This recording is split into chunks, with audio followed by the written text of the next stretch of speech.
Assalamualaikum warahmatullahi wabarakatuh. Nama saya Nur Kistina Batrisha binti Muhammad Hazari. Nama saya Nur Afrina binti Hasni. Nama saya Anis binti Iku Muhammad Sofi. Nama saya Muhammad Danish bin Muhammad Lutfi dan rakan saya. Dan saya Muhammad Ikram bin Marhan. Nama saya Amira Shazliana. Saya daripada kumpulan 6 yang akan membentangkan tajuk kesan perceraian terhadap falsafah kebahagiaan dari kacamata Islam di Malaysia serta impak terhadap hubungan sosial dalam kalangan masyarakat. Dalam Islam, perkahwinan merupakan ikatan yang sangat mulia kerana ia ditujukan untuk membina kasih sayang, keharmonian juga serta kestabilan dalam keluarga. Namun, apabila konflik rumah tangga menjadi berlarutan dan tidak dapat lagi dipulihkan, penceraian menjadi pilihan terakhir untuk sesebuah pasangan. Penceraian merupakan pelepasan ikatan yang sah dan meskipun ia dibenarkan di dalam Islam, ia adalah tetap perbuatan ataupun tindakan yang dibenci oleh Allah Subhanahu Wa Taala kerana ia memutuskan sebuah ikatan yang asalnya dibina atas sebuah kasih sayang dan tanggungjawab. Situasi ini biasanya berlaku apabila kedua-dua belah pihak, suami dan juga isteri, tidak dapat lagi diselamatkan ataupun diselesaikan melalui perbincangan, sesi kaunseling atau pelbagai usaha pendamaian untuk tidak menimbulkan kemudaratan yang lebih besar terhadap hubungan suami isteri, maka terjadilah penceraian.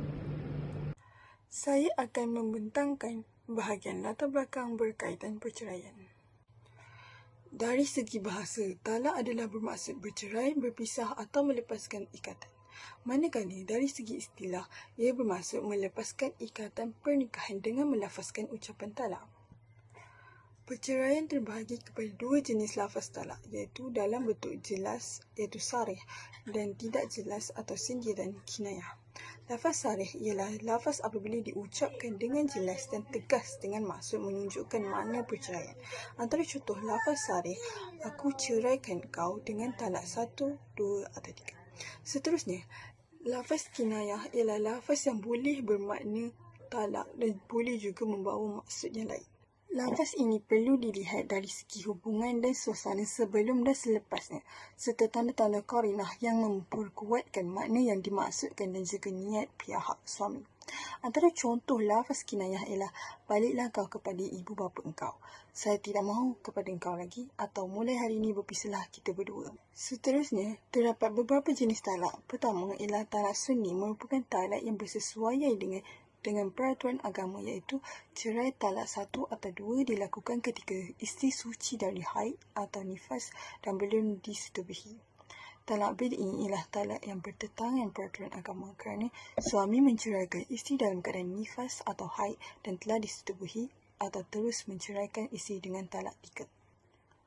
Manakala talak raj'i ialah talak yang boleh dirujuk kembali oleh suami kepada isteri dalam tempoh iddah tanpa memerlukan akad nikah dan mahar yang baru.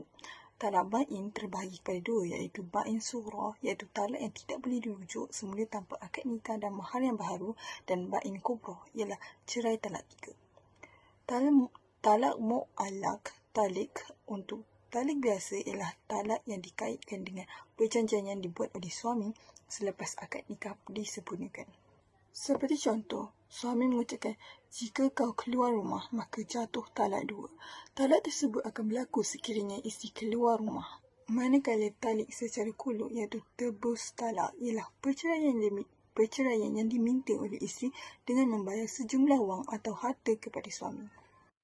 Menurut kajian, salah satu kesan perceraian terhadap falsafah kebahagiaan adalah dari segi spiritual kerana ia akan melembahkan ketenangan jiwa yang sepatutnya wujud dalam kehidupan berkeluarga. Dalam rumah tangga yang bahagia, suami dan isteri saling melengkapi serta membantu meningkatkan iman dan ketakwaan.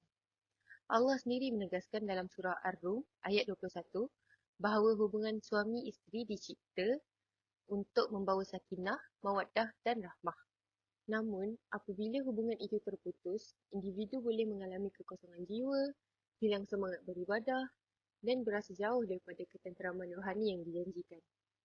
Perceraian juga mengurangkan kasih sayang dan ketenangan, lalu menimbulkan tekanan emosi seperti marah, dendam, kesedihan dan kesunyian yang akhirnya menjejaskan motivasi hidup serta kestabilan spiritual. Selain itu, perceraian mengganggu keseimbangan tanggungjawab dalam keluarga dan masyarakat. Contohnya masalah nafkah, tekanan ekonomi dan pertikaian hak penjagaan anak yang boleh menjejaskan kesejahteraan sosial secara merata. Jadi, perceraian bukan sahaja memberi kesan kepada emosi rohani individu tetapi juga struktur keluarga dan keharmonian masyarakat menurut falsafah kebahagiaan Islam. Hai semua, berdasarkan laporan, kami dapati kebanyakan responden sangat setuju dengan semua pertanyaan berkaitan perceraian. Kami dapati pelajar sedar yang isu perceraian ini meningkat di Malaysia. Seperti yang kita tahu, pada zaman moden ini, semua orang dapat pendedahan daripada media sosial dan berita, lagi-lagi berkaitan tentang selebriti. Responden juga sedar yang perceraian ini dia memberikan kesan besar kepada sosial, rohani dan emosi terhadap individu. Contoh ketara dari segi emosi, sebab pasangan ini dia akan terjurus kepada kemurungan. Seterusnya, kita dapat melihat yang responden sedar perceraian ini dia akan menjejaskan hubungan sosial dalam kalangan masyarakat. Seperti yang saya bagi tahu tadi, individu yang mengalami kemurungan akan kurang bersosial, lagi-lagi dengan keluarga dan kawan-kawan sebab mereka berasa malu dan stres. Selain itu, responden juga sedar yang perceraian ini dia bercanggah dengan konsep kebahagiaan dalam Islam sebab dalam Islam, perkahwinan ini dia mengutamakan keharmonian dalam keluarga. Namun, ada hadis yang menyatakan talak ini halal tapi dibenci oleh Allah. Justeru, responden juga sedar perceraian ini memberikan kesan negatif terhadap kesejahteraan keluarga kerana pasangan akan bergaduh dan mengabaikan anak-anak. Ini akan membuatkan hubungan keluarga itu renggang. Samping itu, hasil kajian kami menunjukkan bahawa responden menyedari anak-anak adalah mangsa utama apabila berlakunya perceraian. Mereka melihat perceraian sebagai salah satu faktor yang dapat menyebabkan pasangan yang terlibat kehilangan motivasi untuk hidup dan tekanan emosi. Responden kami juga bersetuju bahawa perceraian dapat meregangkan hubungan silaturahim antara keluarga serta melemahkan nilai kekeluargaan dalam komuniti Islam. Konklusinya, mereka memahami bahawa perceraian dapat memberikan kesan yang mendalam bukan sahaja kepada individu yang terlibat tapi kepada anak-anak, keluarga dan masyarakat. Seterusnya, hasil kajian kami turut menunjukkan bahawa para responden mengakui kepentingan program kaunseling dan sokongan komuniti dapat menangani kesan negatif perceraian. Mereka percaya bahawa usaha seperti kaunseling, sokongan emosi dan bimbingan komuniti mampu membantu individu yang terjejas untuk kembali stabil serta memulihkan keharmonian masyarakat.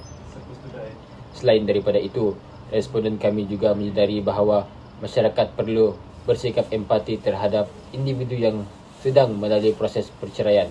Tindakan seperti sokongan moral, tidak menghakimi serta memahami situasi mereka adalah suatu hal yang sangat penting untuk membantu mereka menghadapi tekanan emosi dan perubahan hidup yang sangat besar. Kesimpulannya, responden melihat sokongan komuniti dan sikap empati sebagai salah satu elemen yang sangat penting bagi mengurangkan beban psikologi dan sosial akibat perceraian. Nama saya Anis binti Ku Muhammad Sofi, 2025-237-108. Saya akan memberi kesimpulan secara menyeluruh. Konklusinya, hasil laporan yang dikendalikan, isu perceraian terbukti meninggalkan kesan terhadap hubungan sosial, kebahagiaan keluarga dan rohani setiap Muslim. Oleh itu, pelbagai langkah yang proaktif perlu diberikan oleh setiap pihak dan institusi yang terlibat. Contohnya, aktiviti komuniti seperti kumpulan sokongan keluarga boleh membantu pasangan yang mempunyai tekanan dalam perkahwinan. Kerjasama ini dapat meringankan tekanan pasangan kerana diberi nasihat oleh kumpulan sokongan ini. Di samping itu, institusi sosial dan agama perlu mengambil langkah waspada dengan memperkembangkan khidmat kaunseling berteraskan agama terhadap pasangan yang menghadapi masalah. Secara keseluruhannya, inisiatif-inisiatif yang dilakukan bukan sahaja dapat mengurangkan isu perceraian, bahkan dapat menstabilkan keharmonian keluarga dalam negara. Sekian, terima kasih.